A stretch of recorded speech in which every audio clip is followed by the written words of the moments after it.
Good afternoon, everyone. My name is Abigail Juring. I've played softball since first grade, and it's a sport I've enjoyed most of my life.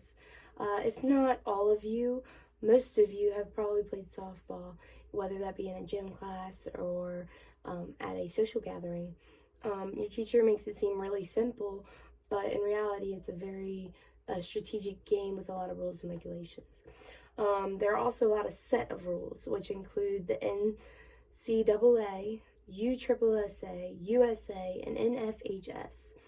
I will be going over the basics of USSSA, probably in a little more detail than your usual high school teacher would. The rules I'll be going over are the amount of players, the type of equipment, batting organization, and base running. In softball, there are a certain amount of players and substitutes you're allowed to have. According to the USSSA Softball Handbook, to play a game of softball, your team shall consist of 9 players. If less than 9 players, your team will have to forfeit. But there are exceptions. One being if a runner runs to second and they slide and hurt their ankle, then they will have to get a runner, like a previous batter, to run for them. But if they cannot find an infielder for that runner that just got hurt, then they will have to forfeit the game anyway. Equipment has to be up to regulation.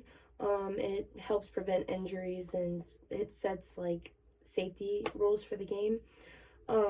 Your jerseys must be identical. If they're not identical, it'd be hard to distinguish which team is which. Like there's a girl on second with a pink jersey, and the opposite team also has pink jerseys. The person trying to throw the second might hit the runner instead of the infielder they're trying to throw to. Same situation, a girl is not wearing the proper helmet that covers her ears. She could get hit in the head and get a concussion or something, and that would not be good. So umpires check before every game to make sure girls have face masks and earpieces, which are regulated for USSSA helmets. Helmets are not the only thing that umpires check. They also check bats. Bats have to be USSSA approved. They have to be composed of aluminum, graphite, fiberglass, or wood. They could also be two-piece composite, which is barrel and the handle are not connected. Like, they're 2 pieces. So they can be screwed together. And if that's loose, it could sling off and hit somebody in the field, and that would cause some injuries. So they have to check that before every game. They also check the ball. The ball has to be USSSA approved as well, and it needs raised seams. It cannot have any scratches or lumps on it, because that can cause an issue with how far it goes and everything. As you can tell, equipment is very important in softball. Batting has its own set of rules. It helps keep the lineup organized and keeps a fair game. On-deck batters have their own designated area, which that they are the person right after the person that's up to bat. So they have time to warm up and stretch, but they need to stay in their designated area, which is usually a circle in front of the dugout. If they leave that and they hit the ball, they could cause a out for their team, which would not be good. Next, before they leave that circle, the on-deck circle, they need to make sure the play is over so that they can approach the batter's box. If they leave before, they can also cause an out or consequences for their team. You must go in order of your lineup. If you go out of order, it can cause a lot of problems, such as, let's say, the wrong person is up to bat, and the umpire finds that out. Well, the person that is actually supposed to bat needs to go up to the plate, and they continue with the count of the person that wasn't supposed to be up to bat. So let's say the person had 2 strikes. Now the person that actually was supposed to bat has 2 strikes, and that puts a lot of pressure on them.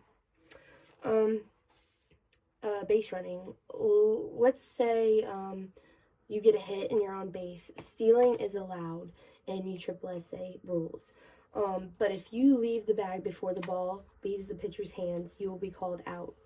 An example from Little League is after returning to the plate, the pitcher, with the ball, the batter is up to bat and there's a runner on first. The runner on first leaves before the ball leaves the pitcher's hand, and the ball is hit the shortstop. The umpire will call time, and the batter that ran to second too early will be called out, and the person that just hit will have to re-hit and start with the same count they just had. Also, on base, you have to keep the look back rule in mind, which means you just hit and you run to first. If you're rounding first and the pitcher already has the ball in the circle in her hands, you cannot continue on to second because that is a dead ball. When it's in the circle, it's a dead ball and you cannot continue on. Also, courtesy runners are a thing. They're mostly used for pitchers and catchers. It helps them stay in shape for the whole game. So that the pitcher and catcher aren't worn out when it's their turn to start pitching and catching. I'd like to end by saying softball is a very strategic game. It involves a lot of thinking and memorization. You have to know where to be and where to throw the ball and what to do and not to do. If you're not focused, you will be lost. I covered the basics of USSSA softball, but there are many more rules and regulations that come along with this set of rules. Players, equipment, batting, and base running all play big roles in softball, and I hope you grasp a better understanding of the sport. Thank you all for your time.